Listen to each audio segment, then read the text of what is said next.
Ok, buenas tardes. Mi nombre es Albert Galvez, soy estudiante de la Universidad del Istmo. En esta ocasión con la materia de algoritmo y programación. Hoy me acompañan los amigos, los hermanos Pineda, Anthony y Kelvin. Tú eres licenciado en licenciatura en Desarrollo de Software de la Universidad Tecnológica de Panamá. Y yo también soy licenciado en Red Informática de la Universidad Tecnológica. Okay. Bien, necesito, muchachos, que me ayuden con unos temas que dimos en esta materia. El primer tema, el primer módulo, nosotros hicimos lo que fue un pseudocódigo. Entonces, me pueden ayudar profundizando en qué es un pseudocódigo, la escritura del algoritmo y el diagrama del flujo. Ok, para empezar, un pseudocódigo como tal vendría siendo para aquella persona que quiere ser programador, es como cómo se estructura un problema o un proyecto. O sea, es el inicio, proceso y fin de un proyecto que ya sea de un cliente o lo que se busca un resultado específico, ¿no? Entonces el pseudocódigo básicamente es como un lenguaje entendible para la persona de cómo funciona en sí el algoritmo, la programación, ¿no? En base a datos de entrada, el proceso y el resultado específico que se espera. Ok, entonces cuando escribimos el pseudocódigo lo puede escribir prácticamente una persona que no conoce.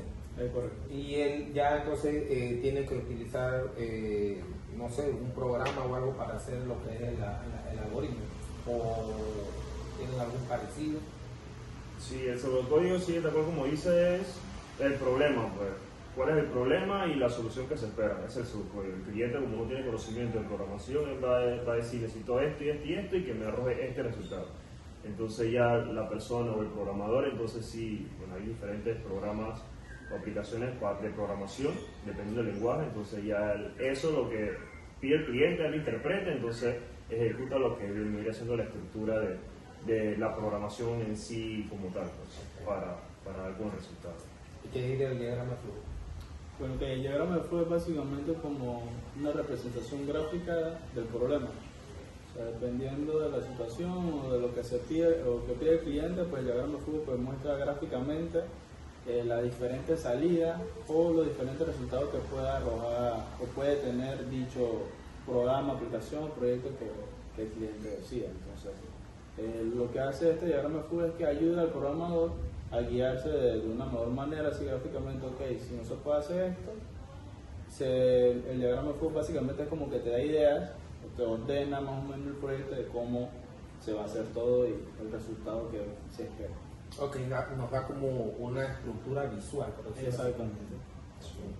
Bien, en el módulo 2 vimos lo que fue la estructura secuencial, selectiva e iterativa. Y bueno, la secuencial yo la verdad la entendí bastante bien.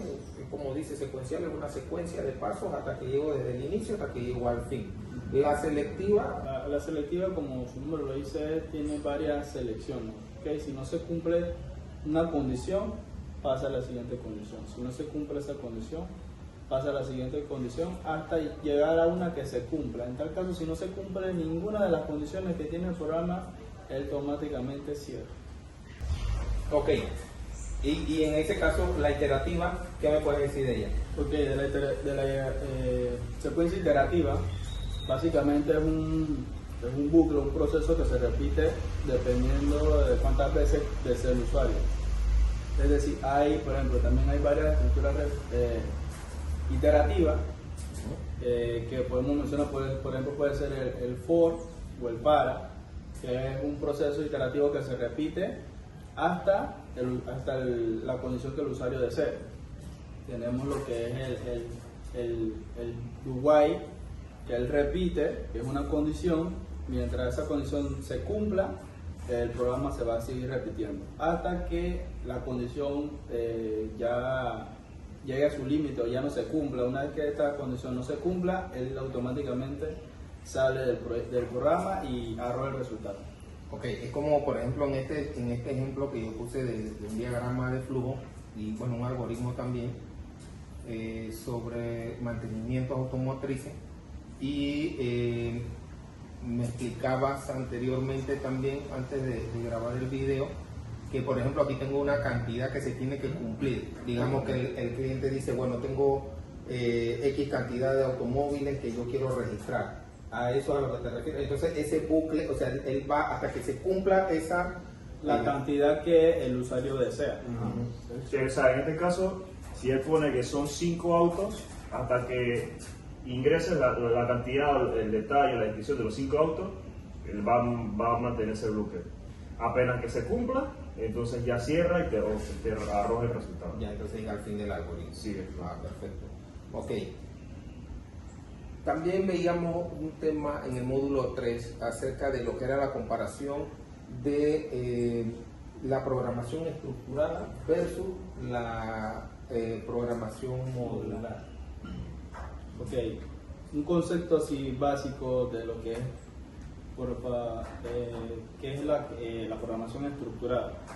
La programación estructurada es que divide un proyecto en diferentes etapas o módulos, ¿no? Que es para que el programador tenga una mejor orientación a la hora de programar y no crea un programa enredado. Ok, explico. Inicia el programa dependiendo de la situación. Pongamos un caso de que necesita saber calcular el impuesto de diferentes artículos, ¿no? Entonces el programador lo que hace es que usando la programación estructurada, vamos a sacar estos datos que son los necesarios que se van a utilizar para sacar los dichos precios de los artículos. Si tenemos los datos, tenemos los artículos y tenemos lo que se quiere hacer, que es el proceso de calcular los precios. Entonces, tenemos lo que son los datos de entrada, los artículos y tenemos lo que son los precios. Y por último, la salida. Es una programación, como quien dice, estructurada. En el caso, por ejemplo, la modular es más compleja.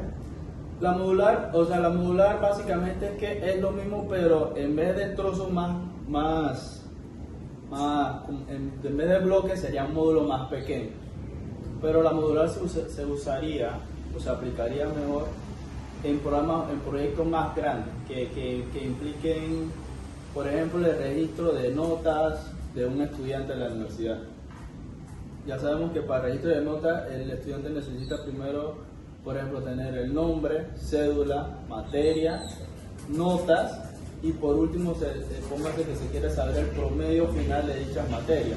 Entonces tenemos por último proceso son el promedio final de cada materia. Entonces lo que hace la modular es que en vez de dividirlo en bloques, él la separa en cosas más pequeñas para que los programadores tengan un orden visual y no se confundan a la hora no se enreden a la hora de crear los códigos programados.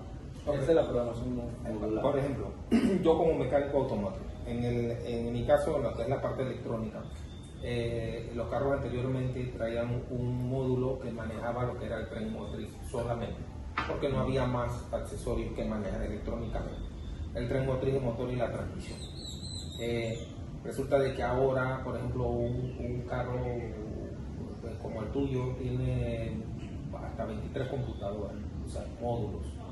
Pero de lo que entendí en este módulo, en la actividad del número 3, del módulo 3, que en la programación modular, a pesar de que hay varios módulos, hay uno que maneja a esos módulos. O sea, que eso es lo que pasa en el tema de los vehículos.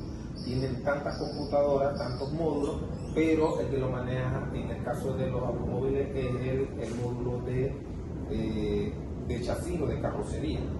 ¿Podría ser algo similar? Sí, prácticamente vendría siendo lo mismo, como ya explicó Anthony. Al final es un solo programa, solamente que a nivel de programación es una forma de programarlo distinta, pues, para poder trabajarlo e interpretarlo mejor. También al momento que eso lo vamos a hablar después, al momento de correr las pruebas y que detectar fallas, se nos hace a los programadores mucho más fácil poder identificar dónde ir exactamente. Bueno, en este bloque es donde me está dando el error. Y entonces podemos identificar lo que ha tenido todo un programa escrito. Y entonces para identificar el error se nos va a hacer mucho más complicado. O sea que es más ventajoso. Sí. Es más ventajoso dependiendo, como dijo Anthony, dependiendo del tipo de programación. Si es un proyecto muy grande, que es una cantidad de estudiantes, por ejemplo, como puso, de estudiantes de la universidad, es mejor utilizar pero de pronto si es un proyecto más pequeño, es mejor utilizar la estructurada. Exacto. Ok, Anthony, en el caso del módulo 4 veíamos lo que era el tema de la verificación de los algoritmos y los bucles. Ese tema de los bucles me interesó bastante, pero profundiza en este tema de la verificación de algoritmos. Ok, la verificación del algoritmo, como se dice el nombre, es verificar que los datos o el proceso que está haciendo dicho algoritmo sea el correcto o sea el que el usuario o cliente espera. ¿Qué hacemos con esta verificación?